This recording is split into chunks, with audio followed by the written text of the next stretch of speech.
aí estava querendo ganhar um pouco mais de dinheiro e tal, aí tentei entrar no mestrado, não consegui, aquele negócio, falei, não, vou ganhar dinheiro. Aí acabei desistindo, entrei no mundo do personal, trabalhava em academia, né? Sempre trabalhei em academia, dando aulas de spinning, aula de abdominal, musculação, natação, hidroginástica. Então, assim, minha vivência é prática em todo lugar. Eu brinco com o pessoal, falo, só não dei aula de glúteo.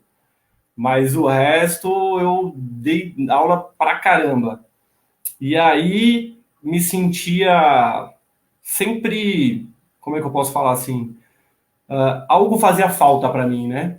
Algo fazia muita falta. Aí chegou um momento na minha vida que eu falei assim: não dá mais, vou reduzir os meus trabalhos e vou tentar entrar de vez no mestrado. E aí foi quando eu comecei a me dedicar em 2010.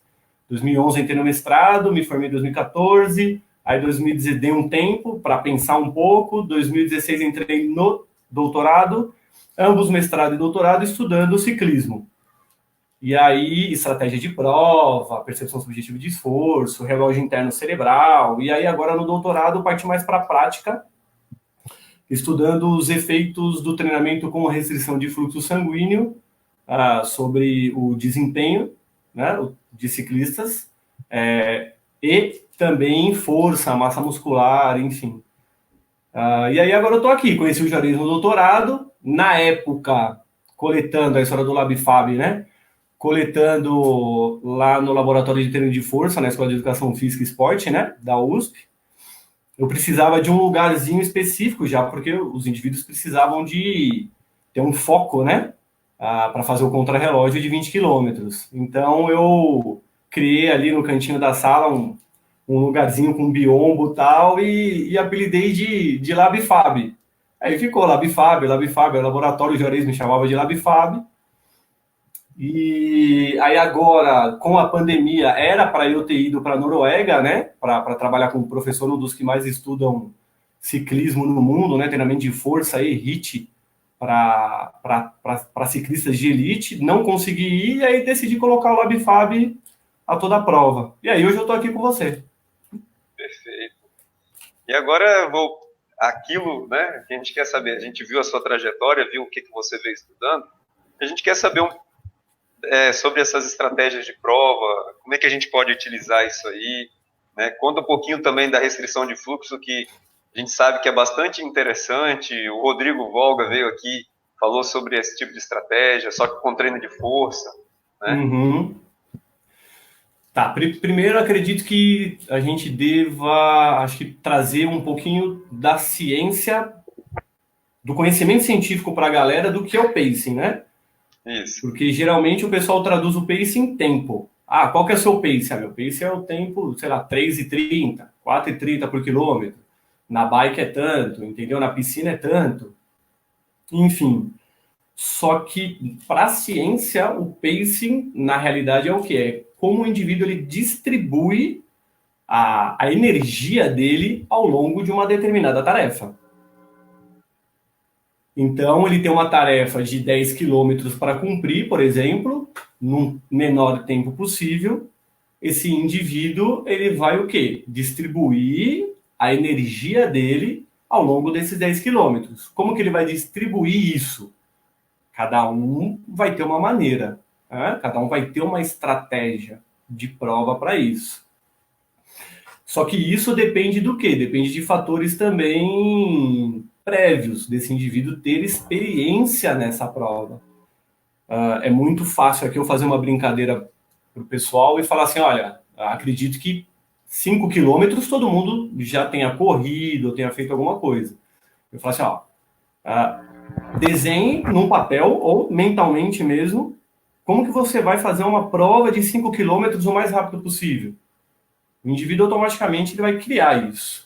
Agora, se eu chegar para o indivíduo e falar assim, agora você vai fazer o quê? Vai correr ou pedalar 200 quilômetros o mais rápido possível. Muitas pessoas falam, nossa, 200 quilômetros, mas nossa, como que eu vou fazer isso? Traduzindo, os 5 quilômetros, muito provavelmente, os indivíduos, que vou sair rápido no início, depois eu dou uma queda, tento manter o limite, tento manter, e aí no final eu ainda tento dar um sprint. geralmente é uma estratégia mais utilizada. Agora, nos 200 quilômetros, quem não tem experiência vai falar, nossa, vou fazer o quê? Uma estratégia mais conservadora. Então, eu vou sair devagar e vou ver o que vai rolar ao longo da prova. Aumenta um pouquinho a intensidade, diminuo, aumenta um pouquinho a intensidade, diminuo. E isso tem muita relação o quê? Com a nossa percepção subjetiva de esforço. O Everton Crivoy está aí também, se eu falar alguma besteira, ele vai me matar. Porque o que acontece muitas pessoas elas ficam dependentes de frequencímetro, de potenciômetro, de várias outras mensurações que a gente chama de carga externa. Isso é bom. De fato, isso vem para ajudar a gente, ajudar os atletas. Só que esse indivíduo ele vai aprender de fato através do que o corpo está mostrando para ele. Tanto que muitas vezes, quando um indivíduo ele não é experiente numa tarefa, eu gosto de fazer isso muito com os meus alunos, né, de corrida. Levo eles, por exemplo, num circuito de 400 metros, falo para eles assim, olha, corra 5 quilômetros o mais rápido que você conseguir. Aí eles, mas como que eu vou fazer isso? Eu não sei, se vira, resolva o problema. Eu falo assim, e aí é bonito de ver, né, porque eles vão sair rápido, sai. Aí daqui a pouco o que acontece? Quebra. Aí tem que caminhar, aí começa a correr. Caminha, começa a correr. Caminha, começa a correr. Aí no final, aí eu vou pegando tempo. Aí no final eu sento, falo, ó, tá vendo aqui, ó, a sua estratégia? Olha o que aconteceu. Você fez isso aqui, você foi além do que você deveria, aí você ultrapassou, tô chutando aqui provavelmente o segundo limiar, teve uma exaustão, uma fadiga antecipada, até você conseguir reequilibrar isso, sua percepção de esforço reduzir, demora um tempo, por isso que você caminhou. Então, você tem que aprender agora a distribuir toda essa intensidade ao longo da prova. Então, é deixando o aluno ele se perder, que aí ele vai o quê? Tendo as experiências prévias para conseguir ir o quê? Controlando a distribuição dessa energia do esforço ao longo da tarefa. Então, definindo o pacing seria mais ou menos isso. Perfeito. Agora, eu fiz umas anotações aqui para eu não me perder. Tá. Fala, Léo. Agora, uma coisa que é muito importante para o pessoal, né? Antigamente, a gente estudava, até por uma limitação dos modelos que a gente tinha de paradigma, né? A gente estudava o corpo em, principalmente, musculatura, né? Periférico, que a gente chama de modelo periférico. Depois, por volta, se eu não me engano, da década de 1980, da década de 80, né? Mas do século passado. A gente já é velho, né, Jorei? Já somos do século passado. Já dá para falar da década agora, né? Da década atual, né? Com certeza. E aí depois surgiu o quê? Fadiga central. Então, alguns defendiam que a fadiga ela era central, ou seja, o cérebro, alguma coisa no cérebro, até a placa neuromotora ali também, a fadiga periférica, ela não dava o impulso, ou não chegava ali, né, o impulso elétrico para haver a contração muscular, a tensão muscular, ou senão o problema era depois da placa motora do músculo. Algum problema ali que não tinha uma tensão específica por causa de actina com miosina, por exemplo. No final do século começou uma reviravolta em tudo isso, com um autor chamado Humer, de 1999, ele não foi tão conhecido assim como o Sinclair Gibson e o Noakes, que são dois pesquisadores, né? O Noakes ainda continua na África do Sul, o Sinclair Gibson não, ele está na Europa, algum lugar da Europa, que eles começaram a criar um modelo, através desse trabalho do Humer, um modelo integrativo, que começou a explicar o pacing de uma maneira mais integrada. Porque antes era o quê? Não, o indivíduo ele fadigou a musculatura, o que acontece? Era aquela história do lactato, né?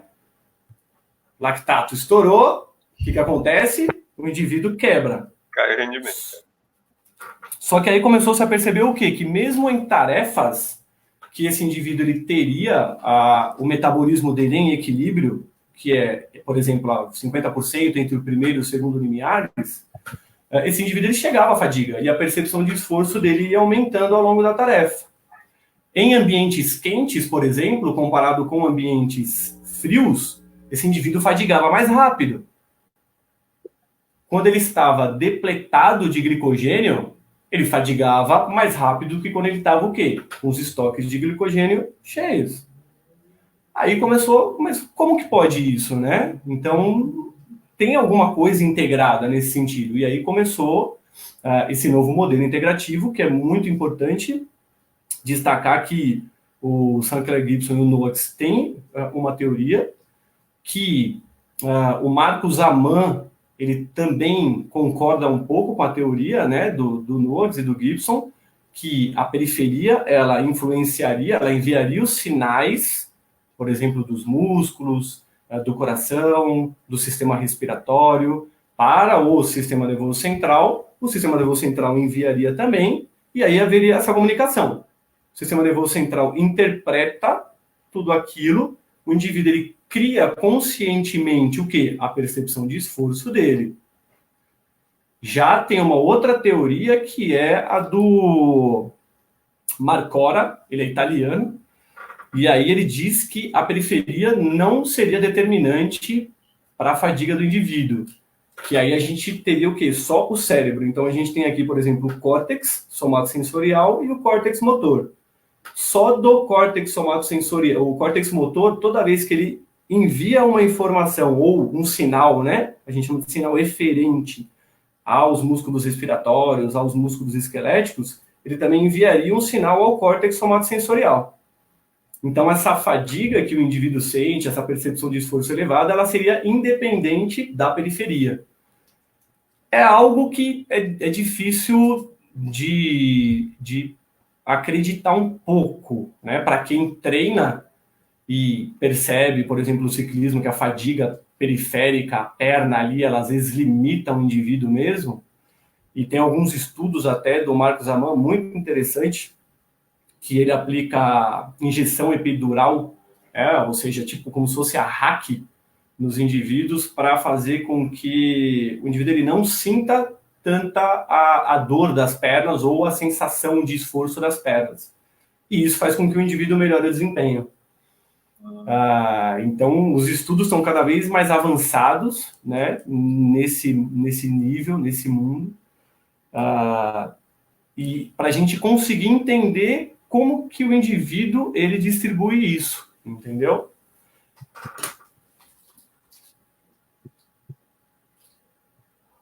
Interessante. Essa fadiga periférica, né, tem que influenciar em alguma coisa. Porque o indivíduo, o ciclista, ele é mais resistente, né, por conta do treino. E, consequentemente, tem uma economia de movimento maior. Agora, dizer que não tem influência... E ele tem subsídios científicos, né, para defender essa teoria também. Aí fica aquele negócio, né, mais aquela coisa assim, de quem que é o bebê, né? De quem que é a criação. Um fica brigando com o outro, um fica brigando com o outro, e é por isso que eu sempre falo para os alunos que eu tenho oportunidade, o pessoal que eu tenho oportunidade de conversar, o nosso senso crítico, acho que é o melhor de tudo, né? Você tentar entender o que está acontecendo em tal cenário, para dali você ter o seu bom senso, o senso crítico e conduzir a sua vida profissional. Certeza. Nós temos uma pergunta aqui. Manda aí. Quais estratégias de pace mais eficientes?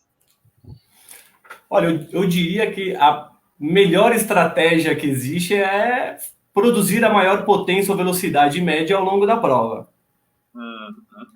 Quanto maior a produção média ao longo de uma tarefa, menor será o tempo desse indivíduo. No entanto, os estudos eles observam que a estratégia em U ou em J invertido geralmente são realizadas pelos atletas. O que seria uma estratégia em U? Então a gente imagina... Eu estou meio perdido aqui porque eu estou em duas câmeras, então não sei nunca para onde eu olho. Pode olhar para o celular, olha para o celular, para o Insta, porque a tua câmera está bem direcionada. Então beleza. Então, por exemplo, você imagina um U, o indivíduo ele sai forte, deixa eu deixar a caneta aqui, ele sai forte na tarefa, aí o que acontece? Ele não consegue sustentar, ele reduz reduz. Aí tem o quê? A produção média de potência dele, no final ele tem um sprint similar à potência ou à velocidade de início, ou até, às vezes, maior ao final. O J invertido seria o quê? Esse indivíduo sai forte, e aí no final, por exemplo, ele consegue gerar uma produção de potência maior do final comparado ao início. Também tem o J normal, né? Que aí seria o quê? A saída dele é muito mais forte do que o sprint final. Vale lembrar que a estratégia também ela depende muito da tarefa, porque tarefas curtas, elas são, por exemplo, a gente colocar abaixo de 2 minutos, elas tendem a ter um pacing, o que chama-se de positivo.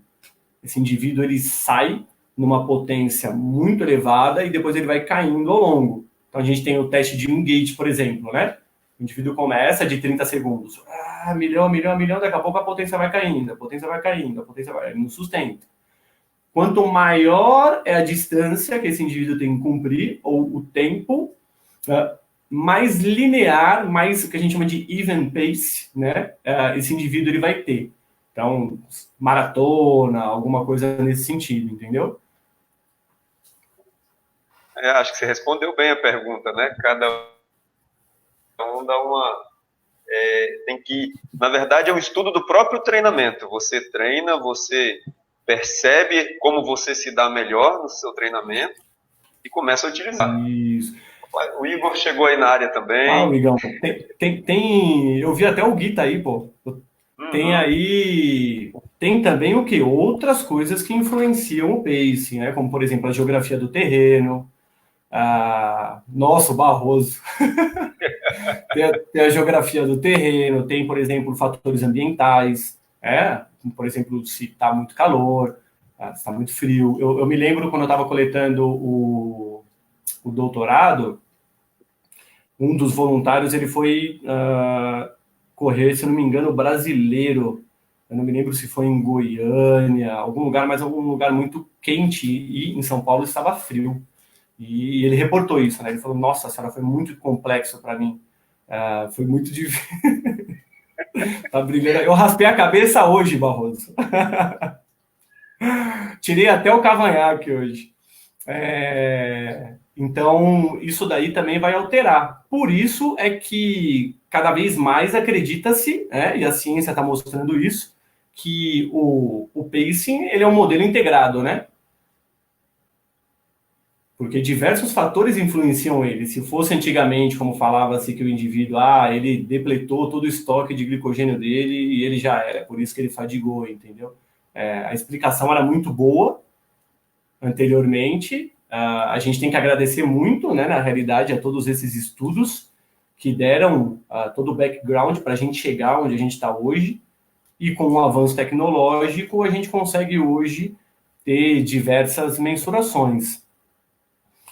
Tem um estudo, eu vou adiantar ele aqui, mas eu vou falar ele lá no LabFab. Foi um estudo muito legal do Flávio, ele foi meu orientador e é meu co-orientador hoje, né?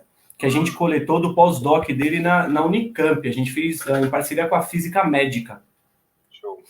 E aí ele queria ver exatamente isso, né? Então teve mensuração do que? De óxido-desoxihemoglobina, que é um aparelho que chama NIRS, né?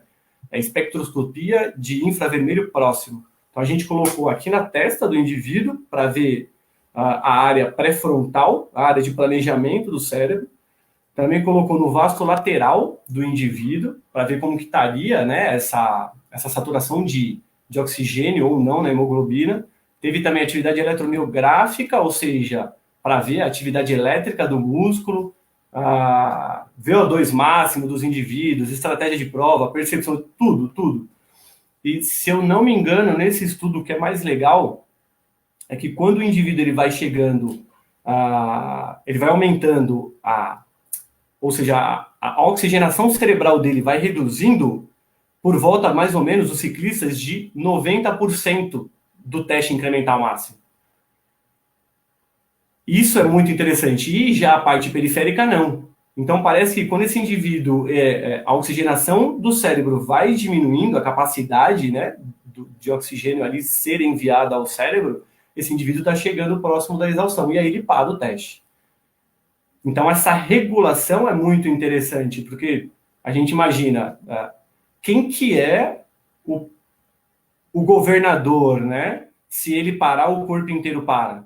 O cérebro. Óbvio que o coração, se parar de bombear o sangue, acabou o cérebro, né? Mas, assim, se está diminuindo o oxigênio no cérebro, epa, peraí, então o negócio está ficando perigoso.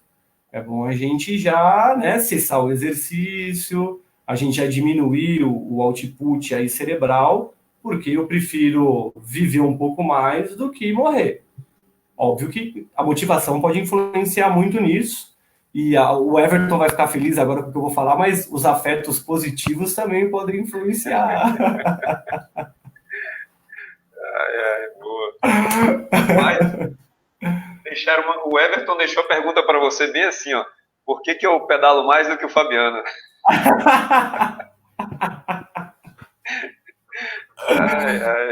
Olha, eu fico admirado com o Everton, porque assim, cara, eu não consigo.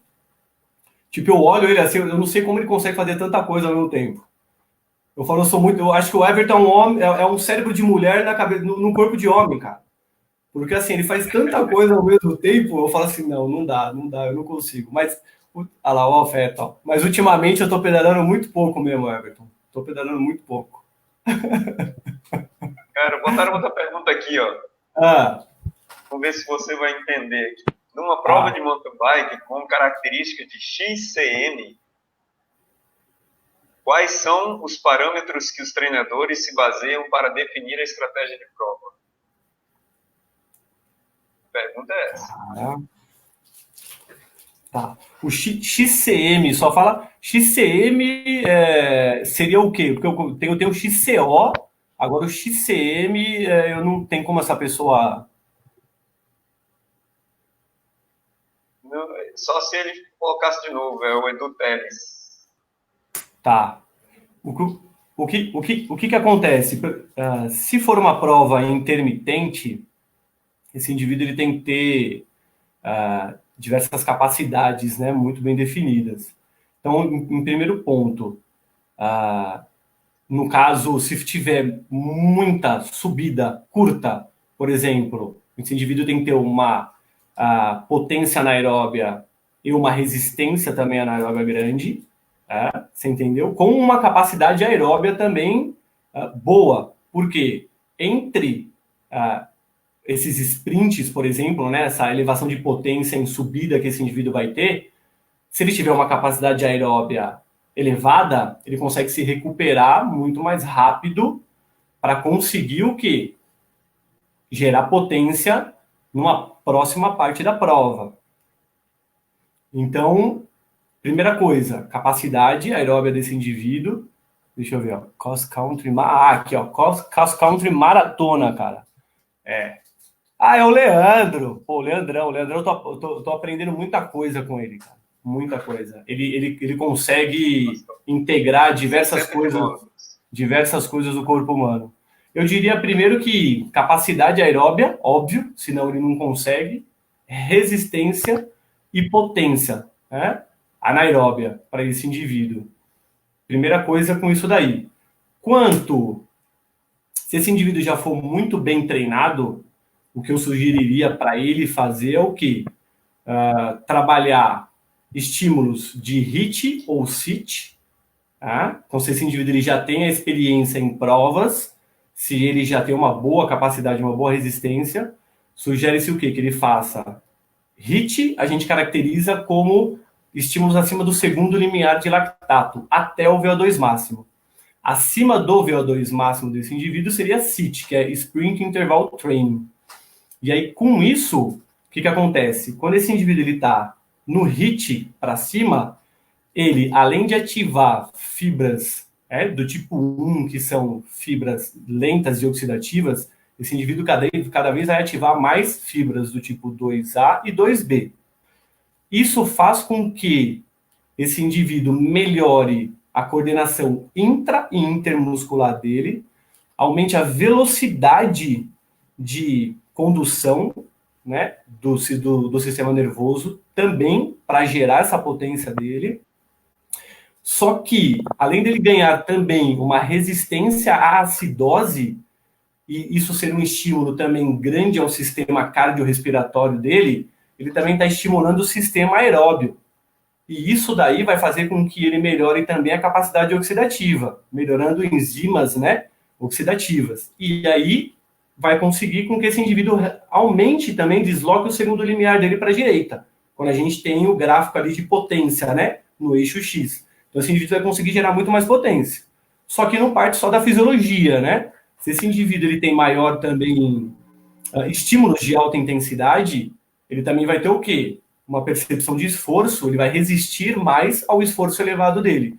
Isso também, os estudos com o HIIT, sugere-se que seja um fator muito importante para o aumento do desempenho, porque ciclistas altamente treinados, quando eles fazem o treino de HIIT, o que acontece?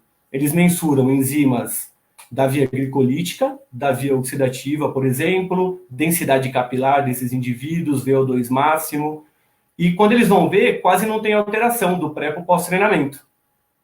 E aí os caras falam, caraca, como que esse cara melhorou o desempenho, mas não teve alterações, né? Ele é tão treinado que as alterações são mínimas. Então, cada vez mais os estudos agora de 2020, 2019, estão sugerindo que o estresse que esse tipo de treinamento ocasiona também faça com que esse indivíduo melhore o desempenho. Ele aumenta a resistência dele, a fadiga, e também o estresse cardiorrespiratório também dele vai se elevar. É muito importante para esses caras de XCM também fazer treino de força, tá? Treino de força máxima. Cada vez mais a gente tem verificado isso, não de resistência de força.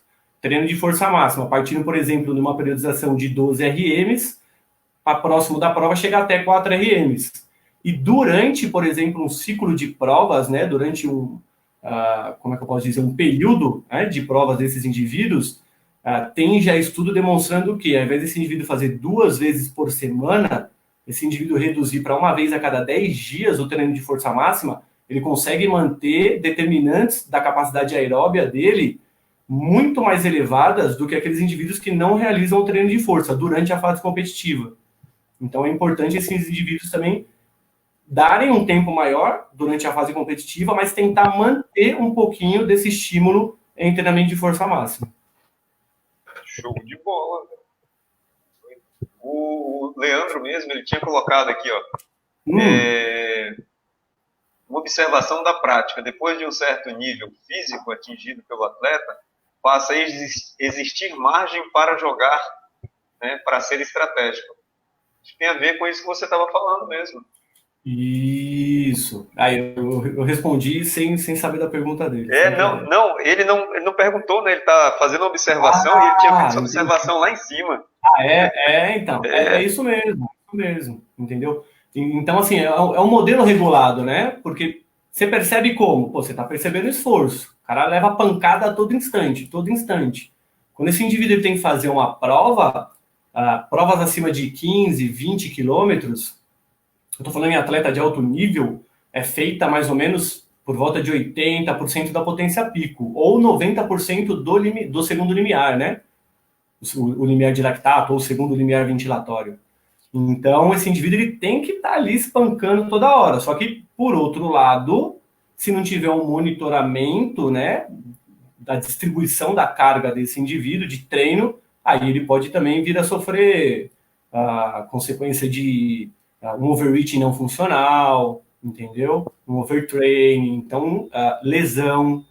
Por isso é que ter aí o acompanhamento do professor, de um profissional de educação física, você conseguir ter parâmetros ao longo do ano, mas sabendo que eles podem ser alterados, decorrente do que o indivíduo te reporta, isso é muito importante, essa interação entre treinador e atleta, entendeu? Show de bola. Isso aí. Tem mais alguma coisa? Não. Pergunta sobre esse assunto já encerrou. Tem uma coisa muito legal aqui, eu vou falar aqui. de um estudo bem interessante. Eu falei de repletado e depletado. Isso é legal para o pessoal entender como que funciona a percepção de esforço. Teve um estudo que um pesquisador fez, chamado Baldwin, e aí ele mensurou a percepção de esforço, algumas variáveis no ciclismo. Ele fez com os indivíduos repletados, que a gente chama de glicogênio, né? Os indivíduos estavam com os estoques cheios de glicogênio. E num outro estudo, esses indivíduos eles fizeram um protocolo para depletar esse glicogênio, e aí tiveram uma nutrição mais inferior e fizeram o mesmo teste em carga constante. E aí o que eles observaram? Eles observaram o quê? Que a percepção de esforço ela aumentava ao longo do tempo e que esses indivíduos, quando eles estavam depletados de glicogênio, eles finalizavam esse teste significantemente mais rápido do que quando repletados. Aí você fala assim, não, beleza, legal. E aí quando você colocava você plotava o gráfico, né, pelo dado absoluto do tempo, estava a percepção de esforço dos indivíduos, por exemplo, depletados aqui, a curva, e dos indivíduos repletados aqui, porque a taxa de inclinação é menor, né? E aí foi muito legal porque o Noakes, depois, ele veio com esses dados, ele pegou esses dados do Baldwin, e o que ele fez? Ele relativizou, né, a percepção subjetiva de esforço. Então, ele colocou de 0 a 100%. E é muito interessante por quê? Porque quando ele coloca de 0 a 100%, as duas, elas se sobrepõem, tanto do repletado quanto do depletado, a taxa de inclinação. E isso demonstra o quê? Que o indivíduo, ele realiza a tarefa de acordo com a percepção de esforço dele. E ele tem uma margem máxima para ele finalizar a tarefa, aquela margem de segurança. E parece que aquela margem de segurança dele já é determinada mesmo antes dele começar a realizar o exercício. Por isso, essa é mais uma questão para esses indivíduos, eles começarem a dar mais valor para a percepção subjetiva de esforço. Show de bola. Tem um rapaz, Krivoi também, ele falou assim, para você falar sobre a oclusão com ciclistas, o treinamento de restrição de força. Foi o Everton? Foi. Ele está curioso para saber da massa muscular, mas eu não vou falar. Eu não vou falar da massa muscular, eu não vou falar. Bem, vamos lá. Eu vou tentar linkar um pouco como a gente está falando de pacing e de percepção, eu vou tentar linkar um pouco com esse assunto, tá? Porque eu nem defendi a tese ainda, eu não vou ficar dando dado aqui, né? Sem contar que tem gente aí da minha banca, né? Então eu não posso falar isso, né? Mas o que acontece? Antigamente a gente acreditava que o aumento de massa muscular... Fabiano, Oi? eu posso te dar um... Eu vou só complementar, de repente você consegue linkar com isso também. Pode. Vamos fazer assim, ó, tenta dar um caminho do aeróbio com restrição de fluxo. Então, mas é isso mesmo. Perfeito. Isso é show, isso. Cara.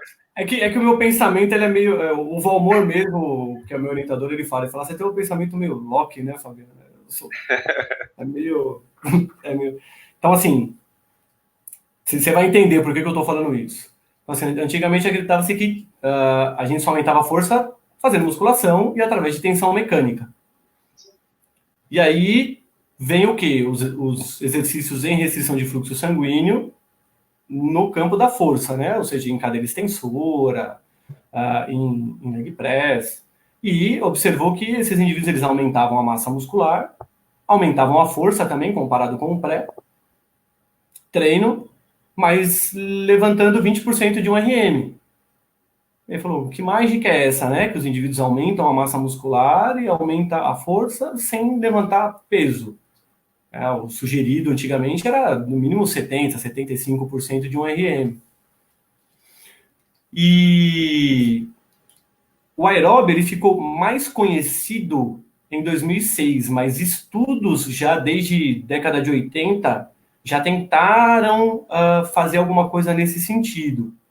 E eles viam que, esses estudos da década de 80, que quando eles faziam a biópsia do vaso lateral, eles observavam hipertrofia das fibras do tipo 1 e fibras do tipo 2, com os indivíduos pedalando com restrição de fluxo sanguíneo. Você fala assim, caramba, né? Mas como que os caras aumentam a área de secção transversa? Tipo, pedalando em restrição de fluxo sanguíneo. E aí os estudos que vieram depois, né, 2006, 2007, 2008, com caminhada e restrição de fluxo sanguíneo também, que eles viam aumento da massa muscular e aumento da força e aumento do VO2 máximo desses indivíduos, naquela época eu comecei a ficar muito intrigado e queria trazer isso para o aeróbio. Mas ninguém acreditava que atletas poderiam ter aumento de desempenho treinando em baixa intensidade. Se os caras não melhoram quase treinando em alta intensidade, como que eles vão aumentar treinando em baixa intensidade? E é aí que eu faço o link da força, porque o que acontece? Inicialmente, no meu doutorado, a gente ia ter 4 grupos, né? E um desses grupos era do quê? De treino de força máxima. Por quê? Quando esse indivíduo ele treina força máxima, ele aumenta o quê? A economia de oxigênio dele, a economia de energia. Ele tendo maior economia de energia, ele consegue ir perdurar mais tempo numa tarefa ou aumentar a intensidade, né? Aumentar a produção de potência para o mesmo gasto energético. Aí eu falei, então esse indivíduo, se ele fizer restrição de fluxo sanguíneo e aumentar a massa muscular e aumentar a força, com ele treinando específico na bicicleta, ele não vai precisar ir para musculação, ele treina específico na bike, em baixa intensidade, vai aumentar a massa muscular, que vai aumentar a força. E a brincadeira fica melhor ainda quando outros estudos verificam que há um aumento da densidade capilar. O que é a densidade capilar? A fibra ela tem que receber sangue, né? Então, quando você faz o estímulo de restrição de fluxo sanguíneo, ou seja, eu estou diminuindo a quantidade de sangue indo, né, para a musculatura, eu diminuo também a quantidade de oxigênio e diminuo também a remoção de, por exemplo, CO2, de íons de hidrogênio, de lactato, enfim, de tudo isso. Eu ocasiono ali um estresse metabólico muito grande para a parte periférica, né, da perna dos indivíduos. E isso gera ali, desencadeia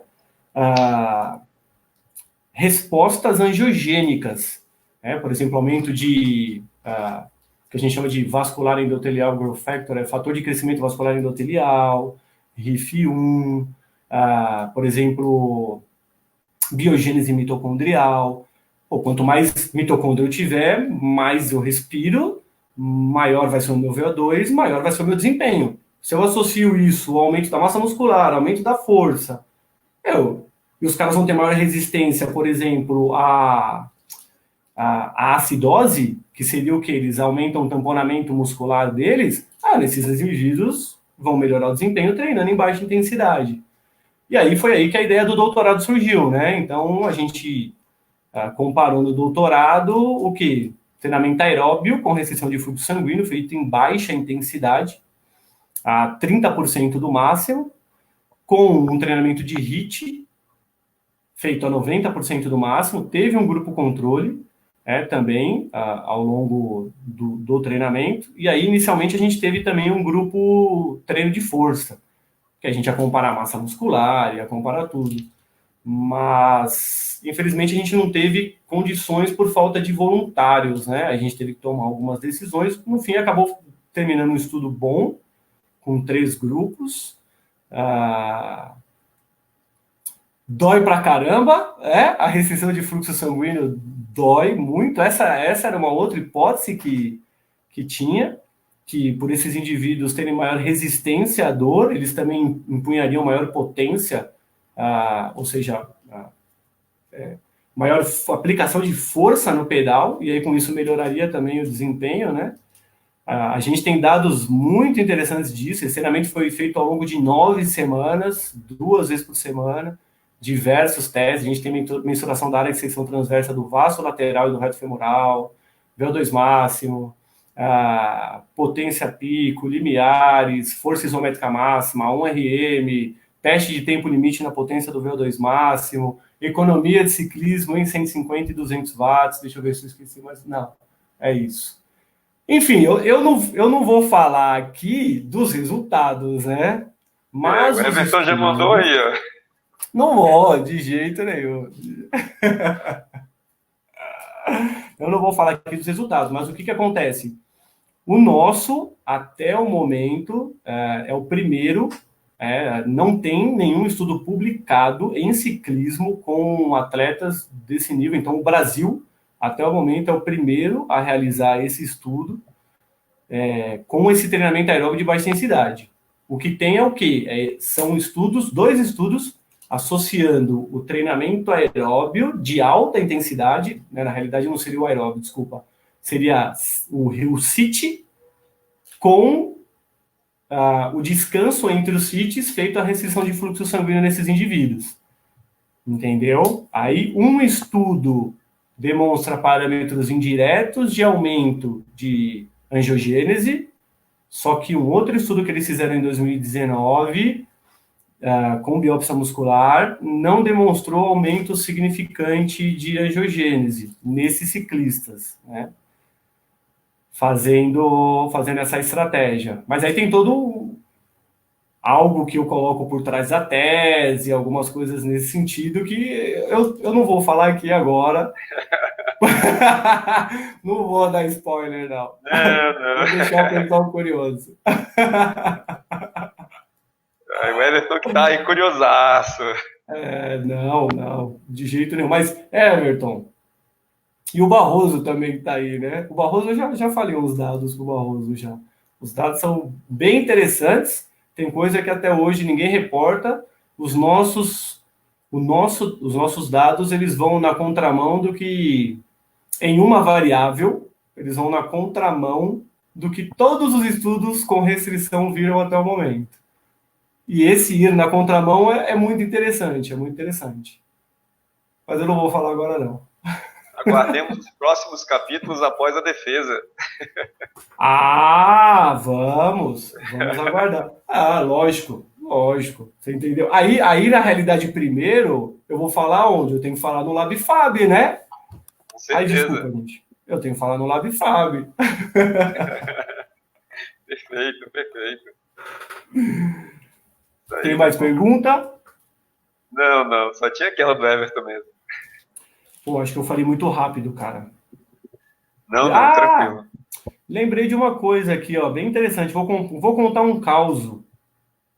Já que não tem pergunta, eu já falei muito de percepção de esforço, do meu doutorado e tal. Eu vou contar um caso de percepção de esforço de uma pessoa que não entende e não sabe o que é isso.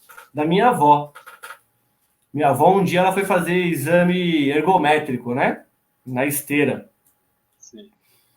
E é engraçado ver ela contando a história, porque aí você fala, cara, é impressionante, né? Tipo, a gente sente a todo instante, mas não percebe isso, né? Porque quando ela foi fazer o teste, ela chegou para mim, ela, meu filho, o médico queria me matar. Eu, mas por quê, vó? Que é isso? Aquilo começou a aumentar, aumentar, eu comecei a sentir um negócio. Eu comecei a sentir um negócio que eu fiquei desesperada, achei que ia morrer. Ela achou que ia morrer, né? Por causa do cansaço. Ela nunca tinha experimentado um cansaço, uma percepção de esforço elevada. Então, o que acontece? Isso é interessante deixar claro para o pessoal, é o que todo mundo sente. A primeira vez que a gente sente é estranho. Principalmente quando alguém não avisa nada, né, pra gente. Então, esse é um outro papel do professor. Eu brinco muito, e mais brinco falando a realidade com quem eu tenho oportunidade de dar aula, que é o quê? Nenhum professor de educação física é obrigado a ser melhor do que o aluno ou do que o atleta. Muito pelo contrário, a gente estuda é para fazer ele ficar bom. Mas ele tem que, pelo menos, ter um entendimento do que aquele atleta passa. Seja pedalando, seja fazendo uma musculação, por que ele está entrando em exaustão, por que ele fala que a coxa dele dói, por causa disso, por causa daquilo. Então, o primeiro lugar é o que? Se o indivíduo ele não sabe o que o atleta, o que ele está passando, o que o indivíduo vai sentir, isso é ruim. E no outro ponto é o que? Minha avó foi fazer um teste ergométrico muito importante, para detectar algum problema, se houvesse, no sistema cardiovascular dela. como ela não teve ninguém que falou para ela, olha, a senhora pode sentir um aumento do cansaço, mas a gente vai aumentar devagar, para ela ter uma experiência prévia, isso influencia o teste dela. Então, ela poderia ter ido além no teste dela e ter descoberto alguma coisa ou não. Mas como não houve esse contato prévio, essa conversa prévia com ela antes da realização do teste, isso pode subestimar também a capacidade do indivíduo. Então, sempre que um professor, aqui é uma sugestão, né, que eu dou, sempre que um professor for realizar um teste que seja em alta intensidade com alguém que às vezes não tem experiência, para conversar um pouco com o indivíduo, falar, olha, tá vendo, aqui funciona assim, funciona dessa maneira, então você vai sentir isso, porque o teste incremental máximo, principalmente, ele varia demais, né? Testes em alta intensidade, o tempo ou a potência, para quem não é experiente, varia demais por causa disso.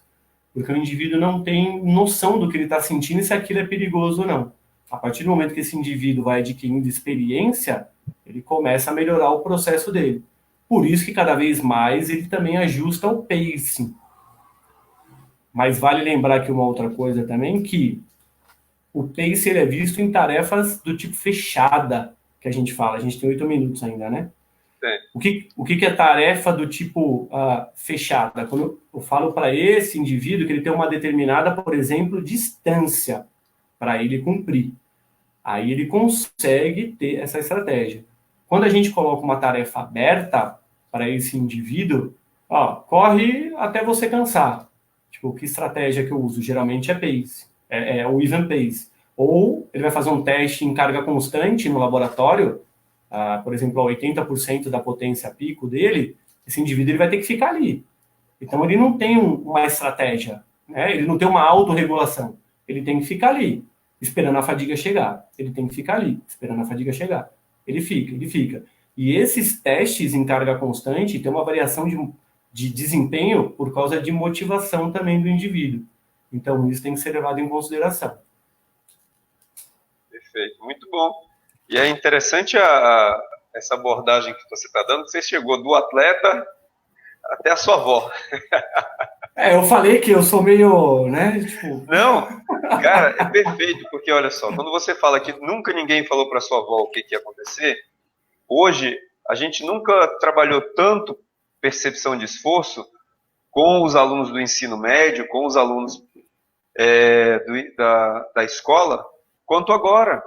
Porque quando a gente manda para eles fazerem uma atividade, ou eles fazem junto com a gente foi ensinando. A gente fazia teoria, a gente fazia uma ou duas aulas, e agora não, a gente tem usado aquilo que foi ensinado durante praticamente todo o tempo. Fora as aulas que a gente está dando constantemente, o time de basquete meu continua treinando, o time de futsal também. Então, a partir do momento que eles estão treinando ainda, aí eu olho para eles e falo, e aí, qual foi a percepção de esforço? De 0 a 10, como é que foi? Entendeu? Então, assim, Entendi. a gente nunca usou tanto, e no começo era coisa assim, exagerada ou demais, agora eles estão ajustando melhor. Nós estamos com 17 treinos já, são 2 por semana, já fez 17 treinos ontem que a gente está trabalhando com eles isso. É muito legal, quer dizer, você vê que o atleta pode usar, e a sua avó pode usar, e os nossos alunos atletas também utilizam. Sim. Né? E cada vez mais a gente vem. Antes era assim, é uma escala, né? É mais bonito pegar um equipamento de $50.000 para medir o cara. Mas você consegue passar um treino para o indivíduo pela percepção de esforço da pessoa. Então, você vai ficar Exatamente. Na percepção 15. Tanto que tem um estudo, desculpa, não vou me lembrar o autor, mas quem quiser esse estudo, manda para mim uma mensagem que eu envio, que ele faz uma correlação do primeiro e segundo limiares com a percepção de esforço. Olha aí, manda para mim. Me manda mensagem. Desde atletas, ele pega desde de indivíduos treinados até destreinados, e observa-se que, mais ou menos na escala, né, de 6 a 20, na percepção de 6 a 20, que a gente tem a de 0 a 10 também, por volta de 11 e 12 seria o primeiro limiar, e por volta de 15 o segundo limiar. Legal.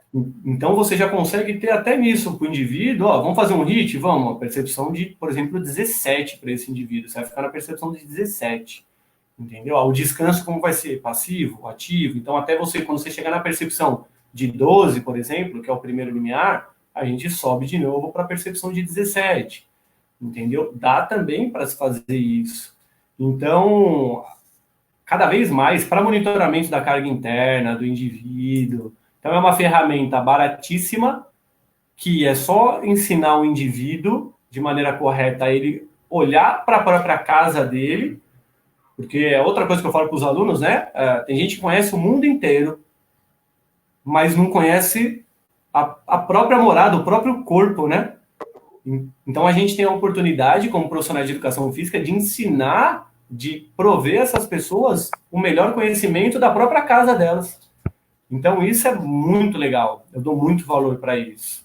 Entendeu? Então, quando a gente consegue associar a percepção de esforço a outras mensurações também externas, né? Isso daí fica um trabalho muito mais fortalecido, entendeu? Com os atletas, os alunos, enfim, com todo mundo. Perfeito. Beleza. Cara, Fechou? Show, né? Fechou. Perfeito. Você transmitiu muito bem, né?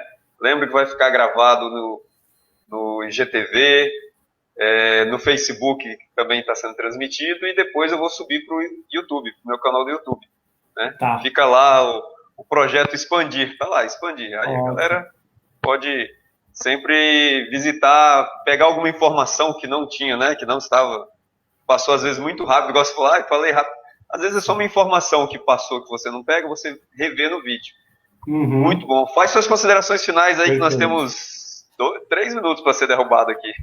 Tá. Bem, acho que agradecer primeiro você pelo convite. Essa é a primeira live no Insta que eu participo, né? Eu tinha feito uma Sexta Science com o Flávio, a Ana, que acabou de bater palma aí, a professora Ana, sensacional em biomecânica, com o Gui também, né, do canal do Gui, que participou com você também, outra pessoa espetacular, que me ajudou bastante também com os vídeos. Então, assim, agradecer você pela oportunidade de eu estar estreando, né, essa live no Insta. O Covid veio para aproximar mais a gente da sociedade, de todos os indivíduos que estão na universidade ou não, a entenderem um pouquinho melhor do que é a educação física e outras áreas. Agradecer... Eu aprendi uma coisa com o Rômulo, eu achei muito bonito dele, uma live que ele falou assim, agradecer a todos os senhores Josés e Marias que apareceram em minha vida, né, me ajudando, e eu achei isso muito legal, porque diversas pessoas aparecem em nossas vidas, cada aula que a gente dá, a gente aprende com os alunos, a gente aprende com diversas outras pessoas, desde comprar um pão até, enfim, aqui com você. Então, agradecer todas essas pessoas que cruzaram a minha vida, que fizeram com que eu estivesse aqui hoje, entendeu? O meu orientador, meu co-orientador, a Universidade de São Paulo, ao CNPq, a CAPES, que também me financiaram aí com bolsa, e a importância da ciência na vida das pessoas, que é outra coisa que o Convide vem ensinar para todo mundo. Espetáculo. Para você ver, né? A gente não batia um papo desse desde quando eu saí de São Paulo, voltei para cá. E agora o Covid nos força, ao mesmo tempo, a isolar, nos forçou também a nos juntarmos para poder conversar sobre essas coisas. Né? Ano passado eu não tive oportunidade, esse ano eu aproveitei que eu comecei com os meus alunos do IFRO, né? Como você falou, a questão de agradecer, né? Eu sempre agradeço, eu sempre cito, você pode ver, eu vou toda hora falar do IFRO, porque é a minha instituição. É quem me manteve em São Paulo durante meu doutorado, né? E é justamente essa instituição aos meus alunos que eu agradeço. Muitos passaram aí assistindo a live, né? E tentando compreender um pouquinho do que a gente está falando. E a gente vai se despedir, né? Lógico. Muito obrigado. Tá? Ó, o Carlos também. O pessoal vai passando aí, ó. Cara, segura no StreamYard, tá? Pra gente conversar e a gente encerra aqui no Instagram. Galera, sobe os coraçõezinhos aí, ó. Sobe os coraçõezinhos no Instagram aí pra gente. A gente agradece sempre. Boa noite, bom final de semana. Fiquem com Deus. Tchau. Falou! Encerrar agora e encerrar no Facebook.